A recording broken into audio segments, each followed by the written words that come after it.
Hi, everyone, and welcome to Café IBTTA. I'm Pat Jones. My guest today is Shailen Bhatt. He is the Senior Vice President, Global Transportation Innovation for AECOM.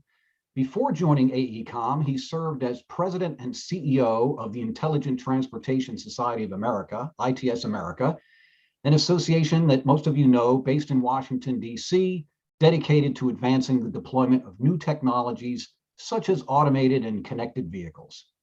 Before that, Shailen served as Executive Director for the Colorado Department of Transportation, Cabinet Secretary for the Delaware Department of Transportation, and was a presidential appointee to the U.S. Department of Transportation.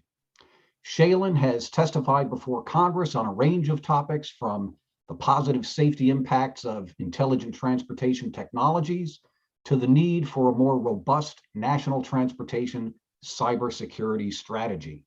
He also served as chair of the board of directors for the National Operations Center for Excellence and was a key contributor to the World Economic Forum's Global Agenda Council on the Future of Automotive and Personal Transport. Shailen, welcome to Café IBTTA. It's great to have you with us. Thanks so much, Pat. Thanks for that comprehensive introduction. You're very welcome. And by the way, I need to mention that your colleague, Vicki Kelly, also with AECOM, is vice chair of our Council of Platinum Sponsors this year, and she will be chair of that council in 2023. Vicki Dewey.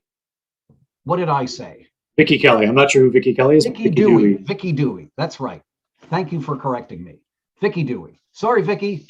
Well, this is a little bit of a somber day. Many of you probably saw the speech by Ukrainian President Zelensky to the U.S. Congress this morning. And midway through his remarks, he also showed a fairly graphic video of some of the violence that's taking place in Ukraine. And our hearts are with the Ukrainian people. And I want to commend the international community for everything that they're doing to impose sanctions and to try to bring the violence to an end. And I hope that their efforts will continue and we'll see an end to the violence and peace very, very soon. Shailen, your thoughts?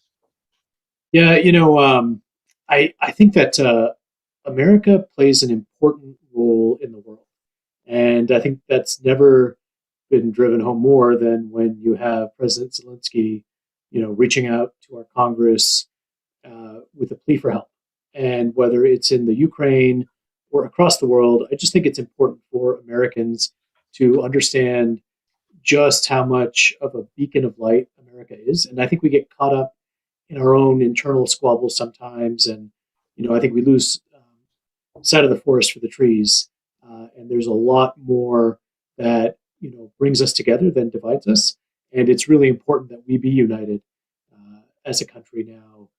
Because it's a dangerous world out there, and I'm just proud of what we've done so far, and hopeful that we'll continue to support the people who are fighting for their lives. Yeah, yep. Thanks for those thoughts. Well, moving on to another thought. This is Café IBTTA, where we drink coffee and we talk about things that are interesting, relevant, uplifting, and fun. And today, a big shout out to Jim Wilson and Sue Charzan, who are the chief meeting organizers for our technology summit that starts this coming Saturday in Orlando. And I'll say a few words about the tech summit towards the end of today's program. So we are taking your questions and we want to get started right away. So, our guest, Shailen, grew up outside of Toronto, Canada. And so we'd like you to write in the chat your thoughts and feelings about Toronto, Canada. Any thoughts and feelings about, and I got to get I was listening to some Canadians say it, and there's no second T in Toronto, right? It's just Toronto. Toronto. Yeah. All right. Cosmopolitan, progressive. Yes, indeed. Thank you, Vicki. Thanks, Mark. Any other thoughts about Toronto? If you've seen Canadian Bacon, then it's a bloodthirsty band of savages with really bad beer. But yeah, hockey, Blue Jays. Okay, I've never been there. Hockey team needs help, but I heard it is a nice city. Okay. All right, we'll come back to the thoughts about Toronto perhaps a little later in the show. But Shailen, let's start with your background. You've had some big jobs in transportation at state DOTs and in the U.S. Department of Transportation. Tell us, as a young person, what was it that got you interested in transportation? Well, it's funny because I actually grew up in Stratford, Ontario, which is about an hour and a half west of Toronto. There's a Shakespearean Festival Theatre, which used to be its main claim to fame, but I guess now it's more known for being the home of Justin Bieber. I actually went to junior high with his mom, so not that we have any other connection other than that. But growing up in Stratford, you had to get around everywhere in a car, and you'd have to drive to other towns. And one of the things I've been a champion for in my career in all those places was safety and technology. And a lot of that came from when I was 6 or 7 years old, growing up in Stratford. There was a terrible car crash outside of town. There was a car with about five young boys from the high school going to the next town, and they hit the station wagon that was coming back, and everybody was killed. Terrible tragedy. Everybody knew somebody who had been who was in that high school, but I was more affected by the other car because in that car was this couple coming home to their family, and they never made it home. And as a 6-year-old or 7-year-old, it just terrified me that my parents could do something they did all the time, which is get in the car and go somewhere and not come home. And when I was leading DOTs around the country, that would always come home to me. That this idea of there being 38,000 or 40,000 deaths every year, that's our responsibility to drive that number down. And I think that that is what has motivated me. So that was sort of the genesis of my interest in transportation, and it's continued ever since then. Let's stay on that theme of safety. We often talk, you often talk about the thousands of lives that are lost on America's highways each year. And in another context, you said that what we're doing isn't working, and driving is now the distraction from what people want to do in their cars. You've said that we've engineered safety into that which we could, and the next step is to focus on human error. Tell us a little bit more about that. Yeah, if you look at crash data and crashes, from the start of the interstate era in the 1960s, up through today, you'll see that originally a lot of the roads that we had in this country were not very safe, right? No clear zones, no medians, no guardrail, and you had a lot of bad crashes involving, sort of poor infrastructure. Then we fixed the infrastructure. We got the interstate, and we said you're going to have all of these safety features and standardization. But then we started to figure out that these 5,000-pound vehicles made of steel and no crumple zones and no safety features, they were killing a lot of people. And so we started putting in things like lighter metals and crumple zones and seatbelts and airbags. We've engineered a ton of safety into the roads and a ton of safety into the vehicles, but we're still at 40,000 deaths a year. And if you start to look at the data now, it's pretty clear that a lot of these crashes now are being caused by distracted driving. And in many ways, the world has changed. And as I've said before, driving is now the distraction from what people want to be doing. They want to be on their phones. And so we always tell people, don't drink and drive. Wear your seatbelt. Don't drive without a seatbelt. Don't do this. Don't do that. I think if you look at the benefits of ADAS, as an example, automated driving assistance systems, they are making a difference in crashes. And so that's why I'm a firm believer that we should make data-driven decisions about how we address safety, but just, sort of platitudes and can't we do better and shouldn't we do better? I mean, we've been talking about this. When I was an appointee at US DOT in 2010, we talked about the celebration around getting down to 30,000 deaths a year. We talked about getting towards zero deaths. We've gone the other way, and so that's why I'm just an evangelist for whatever the solution is. We need to deploy it because we can't keep killing 40,000 people a year on the roadways.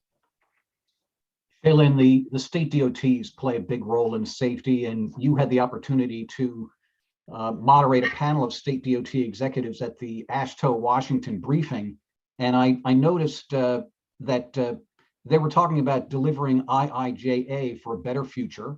And during the discussion, they talked about a range of issues, including broadband, electrification, climate change, transit, and resiliency. From those thoughts of the state DOT executives thinking about the future, what most stood out for you in that conversation?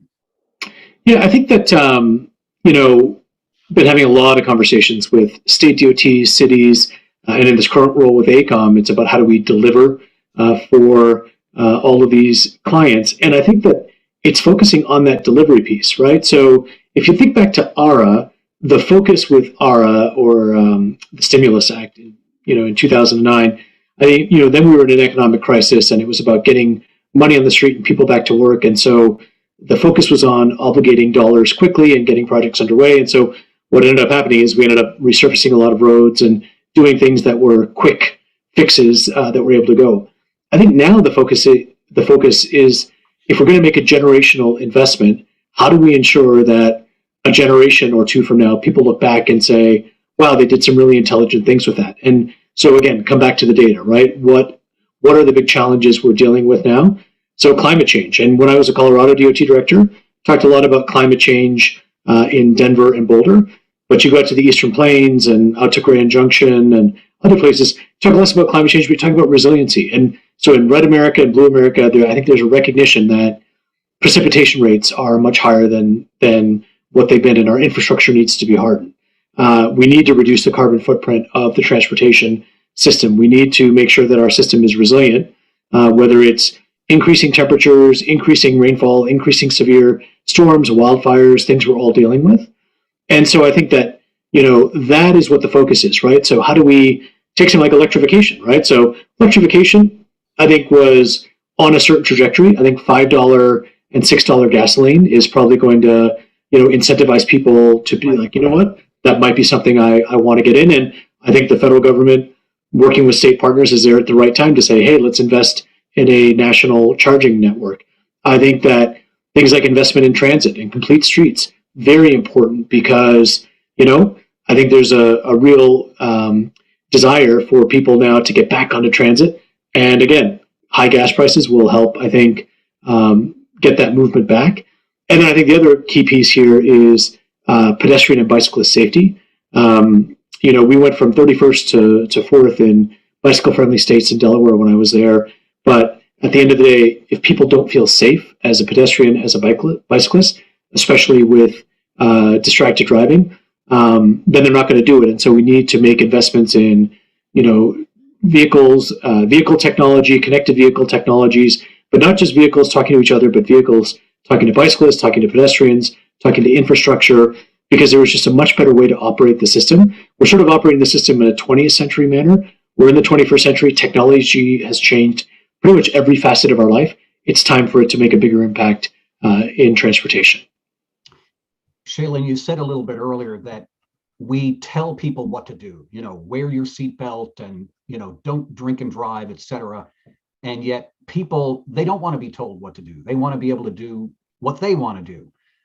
But you can incentivize people to do the right things. What do you see as some of the most powerful incentives that we can do to move towards sustainable transportation? Yeah, I think that, making sure that the service, there are alternatives, right? So you can't tell people you shouldn't drive, or, we're going to introduce congestion pricing and charge you a lot of money if there aren't alternatives, right? So if you look at the cities around the world that are successful, and I'll just focus on the congestion pricing piece for a second, right? London. So I have family that lives in London. When I go to visit them, they will not drive into London now. They'll take the tube, they'll take transit. London has seen a huge resurgence in bicycling, whereas before it was a, pretty, not a great place to cycle. I think it's been with some infrastructure investments. And so I think that people are willing to make changes in their behavior, but you've got to incentivize them in order to do it. But it starts with alternatives, whether it be transit or active transportation. And I think there are external factors, right? The reason I think that our fatalities were down in 2010 was because we had the Great Recession in 2008, and VMT, vehicle miles traveled, had come down, and there was just a correspondence with the number of fatalities. What's interesting is we've seen VMT come down with COVID, but fatality rates have actually gone up, which I think is, again, a leading indicator of distracted driving. But what also happened with that was people moved away from transit. Obviously, it makes sense, right? The global pandemic, you want to maybe control your surroundings a little bit. Well, what has happened now is that it is, again, there's internal things you can control, and then there's external pieces. And I think one of the external pieces is this idea of really high gas prices. I think that's going to incentivize people to modify their behavior. Even just driving around recently, I see a lot more people going the speed limit, relaxing their acceleration and moderating their deceleration. Again, we can tell people what to do, but a great modifier of behavior is people's pocketbooks. And right now, people's pocketbooks are telling them, I need alternatives to driving a single occupant vehicle trip. And hopefully, with the investments that states and others are making now, we're going to create a better world for that. You mentioned the rise in gas prices, and we see some of our neighbors in Europe are really investing in electrification. Some countries derive 50 or more % of their electricity from sustainable means, but they also have huge taxes on their gasoline and diesel. Do you ever think we'll see something similar happen in the United States? It's funny because you mix politics and policy a lot, right? And so there's been a policy decision in Europe to say we want to tax gasoline at a higher rate because we don't have any of it, and we have to import it, and we have dense, compact cities that enable us to do that. I think there's a different ethos in the United States, right? We've come from a car culture. There is just something truly American about getting out on the open highway, and I think that with electrification and with the new vehicles, you can now get out on the open highway in a Mustang that's completely electric. You can get out on the open highway in an F-150. I guess I shouldn't just talk about Fords. In GM vehicles and Toyotas. I mean, there's all sorts of vehicles that are now coming into the fleet.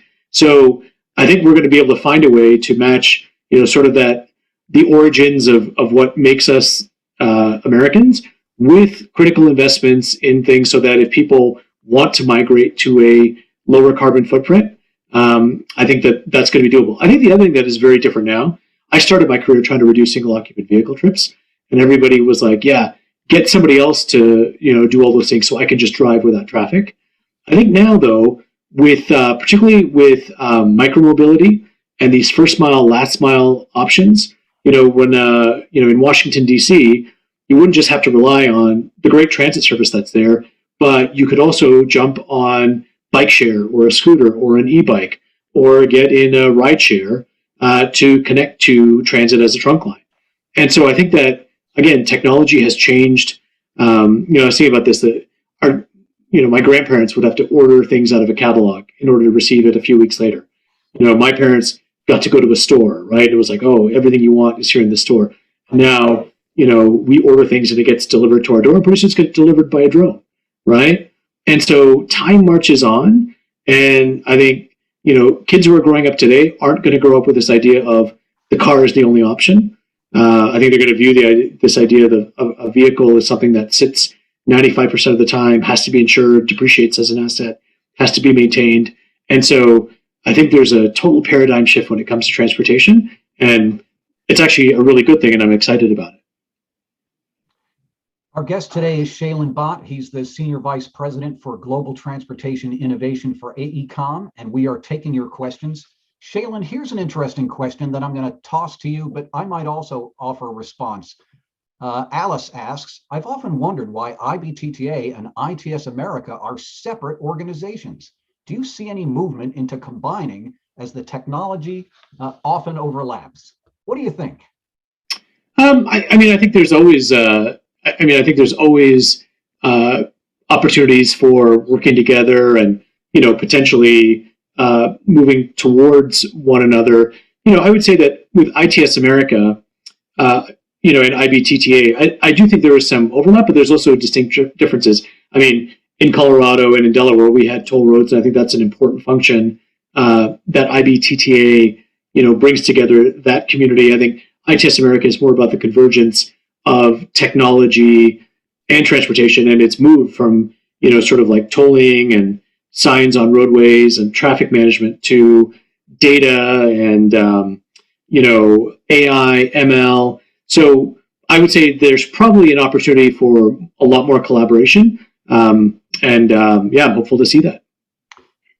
I think that's a good response. I think I agree with 99% of everything you said. I think from the IBTTA perspective, we're really focused on tolling, price managed lanes, road usage charging, anything that has to do with the user payment principle.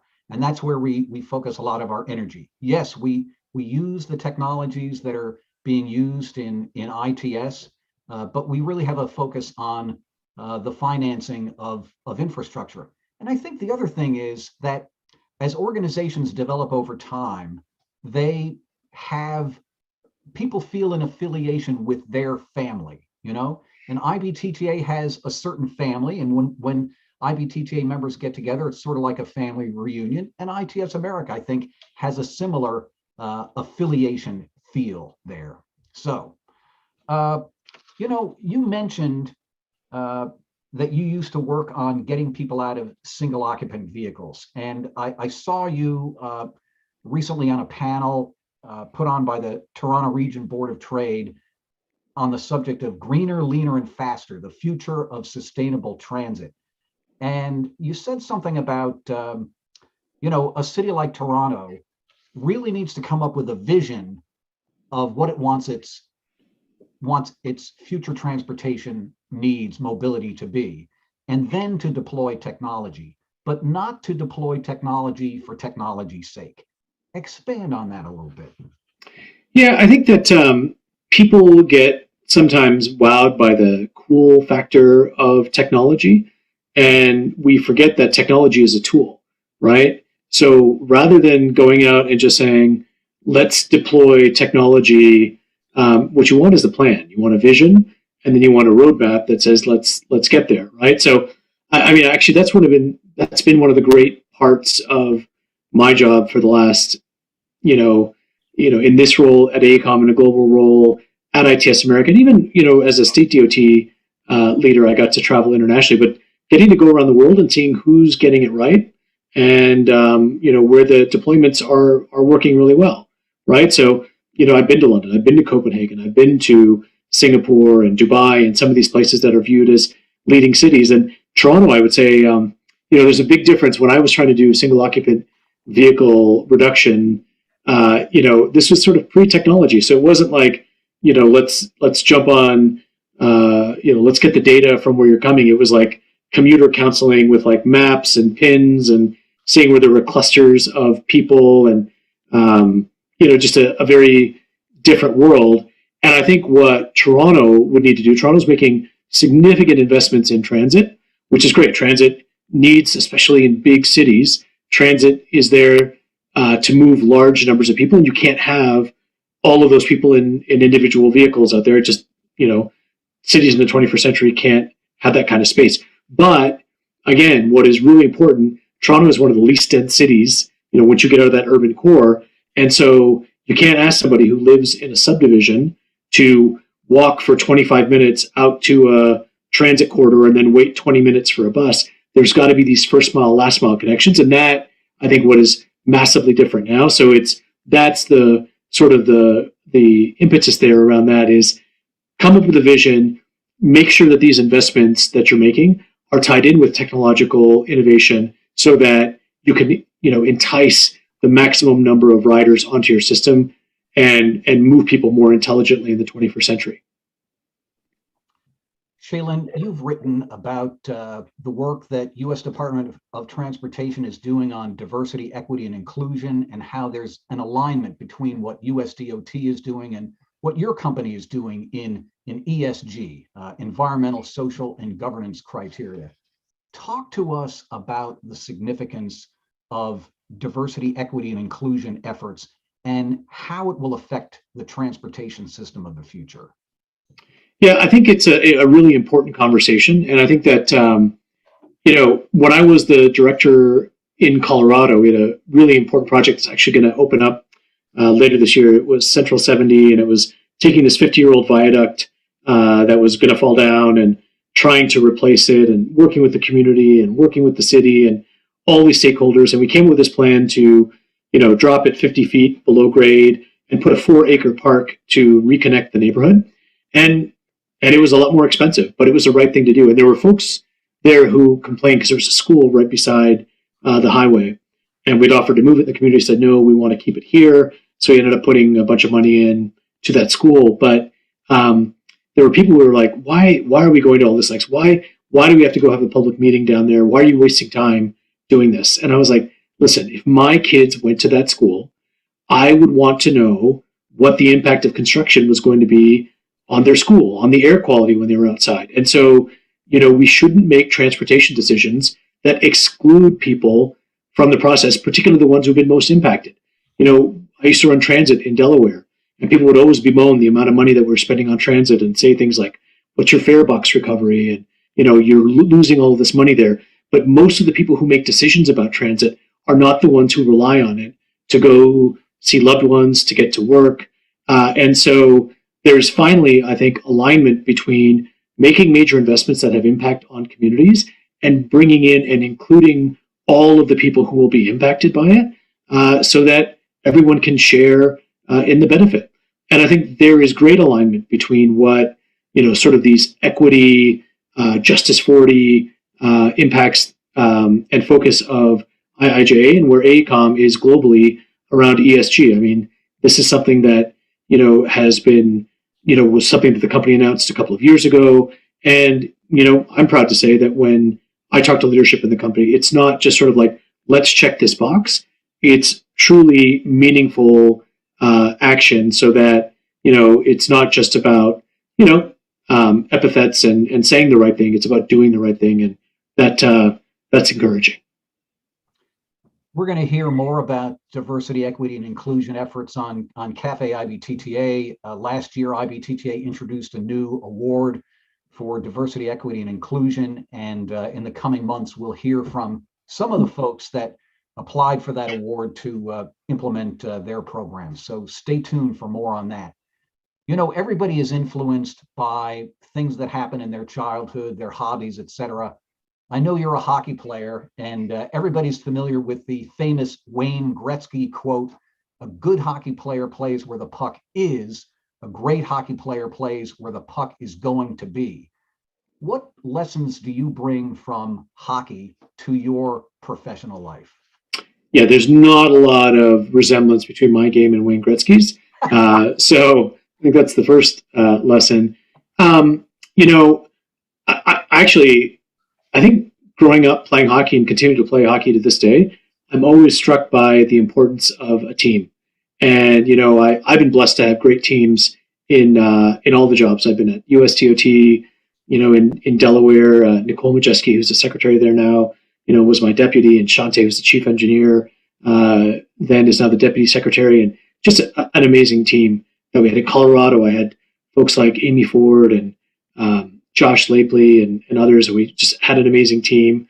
ITS America, Laura Chase succeeded me and is continuing to lead the team there. And here at AECOM, I'm just blessed to have an amazing team, folks like Vicky and globally. I think that's a great part about AECOM. So I think that is my big lesson is, you're only as good as the team that you surround yourself with.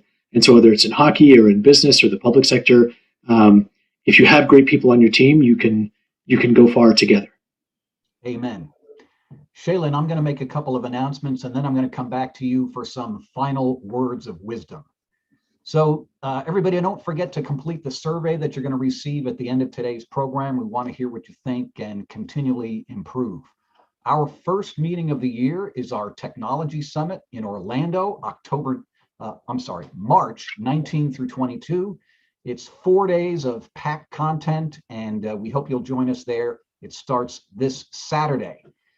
Next up after the Technology Summit is our Road Usage Charging and Finance Conference in Denver, May 15 through 17. And here on the eve of St. Patrick's Day, I'm pleased to report that our Global Tolling Summit will take place in Dublin, Ireland, October 23 through 25. Check the IBTTA website for details on all of our in-person and virtual meetings. So Shailen, what final words of wisdom do you have before we sign off today?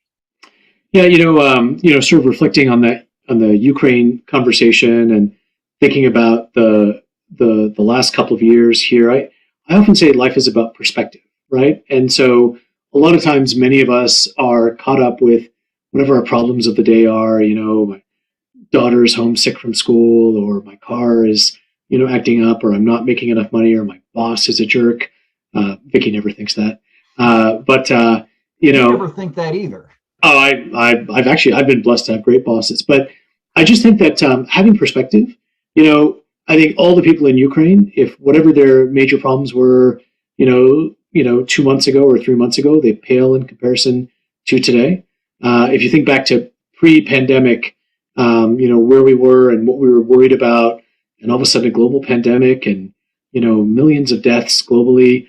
So I would just tell people to sometimes what seems like a really big challenge can be dwarfed by something. And so keeping that perspective and also that hope that, whether it's the pandemic or, what's going on in Ukraine, that I'm just a big believer in things working out well in the long run. And I'm convinced that, better days are ahead. Shailen, wonderful perspective. And thank you so much for being with us on the show today. It's great to have you. And thank you so much. To all our viewers and IBTTA members, be safe, keep in touch, and we'll see you down the road. Thanks, everybody.